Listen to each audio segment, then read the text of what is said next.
Good day and welcome to another episode of What's Happening Today, presented to you by Rapido News Network. In this episode, we will start by giving updates on the French presidential election, which is in its final stage. We will then move on to a meme shared by the world's richest man, Mr. Elon Musk, on the social networking site Twitter against fellow billionaire Bill Gates. Post that, we will talk about President Biden's approval ratings domestically.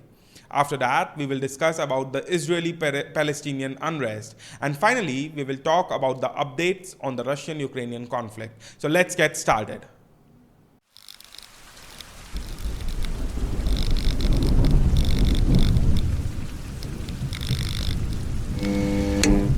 Starting with our first story on the French presidential election, France on Saturday prepared to choose between centrist President Emmanuel Macron and far-right challenger Marine Le Pen to rule the country for next 5 years after a bitterly contested and polarizing election campaign. Now, Mr. Macron is the favorite to win re-election in the runoff ballot on Sunday. And there are indications that he bolstered his advantage with a combative performance in the one-off election debate against a somewhat defensive Le Pen. A Le Pen victory would also send shockwaves across Europe. Left-wing EU leaders, including German Chancellor Olaf Scholz, have pleaded with French people to choose Mr. Macron over his rival.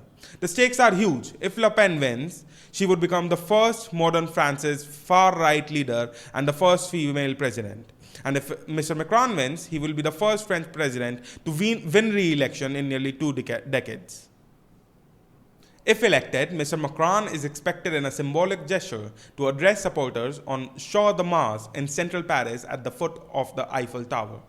Polls in mainland France opened at 6 a.m. France time on Sunday and closes 12 hours later, immediately followed by projections that usually predict the result with a degree of accuracy. But voters in French overseas territory that span the globe will start voting earlier in Paris time, beginning with those in North America and the Caribbean on Saturday, followed by the Pacific and the Indian Ocean voters.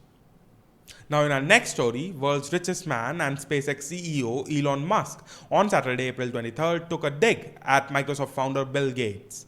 The world's richest man shared a meme to mock a peer billionaire who left his board positions at Berkshire Hathaway and Microsoft to dedicate efforts to philanthropic endeavors in 2020. Musk took to Twitter to mock Gates, sharing an image of Gates along with an emoji of a man with a fat belly. Musk said, "In case you need to lose a boner fast." Musk indeed appeared to be recently pissed at the former Microsoft chief for shorting Tesla stocks. This time, he simply mocked the latter for his extramarital affairs that are now quite in the public view. Now, Elon Musk and Bill Gates have been tweeting a lot lately. The former recently confronted the latter on whether he has shorted the stock of Musk-led electric car maker. In response, Gates apologized, saying he hasn't closed the Tesla yet and wanted to discuss philanthropic opportunities with the world's richest man. Musk responded by saying that he cannot take his philanthropy on climate change seriously when he has massive short position against Tesla, the company doing the most to solve the climate change.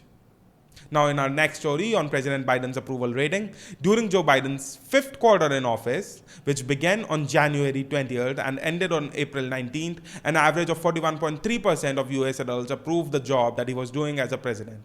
The latest average is essentially unchanged from 41.7% in his 4th quarter, but significantly lower than his first 3 quarterly averages. From a historical perspective, Biden's 5th quarter average is lower than that of any prior elected president.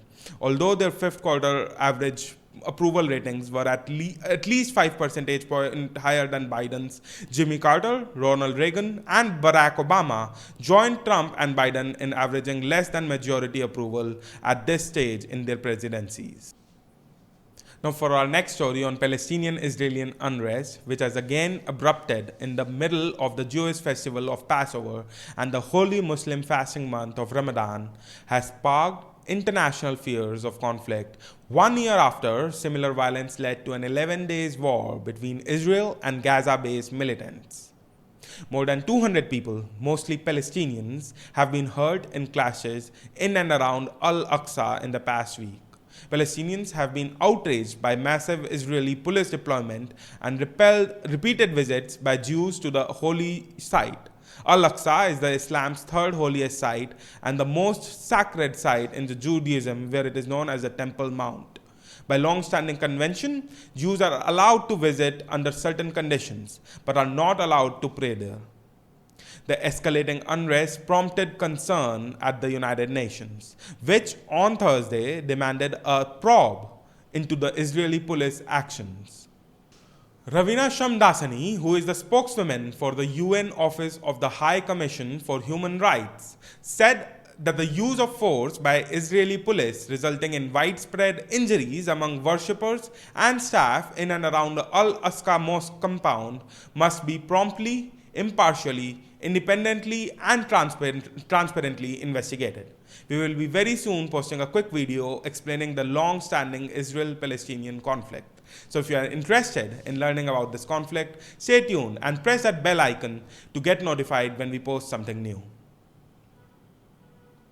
Now in our final story on the Russian Ukrainian conflict, President Volodymyr Zelensky of Ukraine said that the Ukraine was finally getting the weapons it needed to repel Russian forces. The American Secretaries of State and Defense will soon make a trip to the embattled Ukrainian capital, President Volodymyr Zelensky of Ukraine claimed. The Ukrainian military claimed on Saturday that it destroyed a Russian command post in the southern region of Kherson, which has been largely under Russian control since the early days of the war.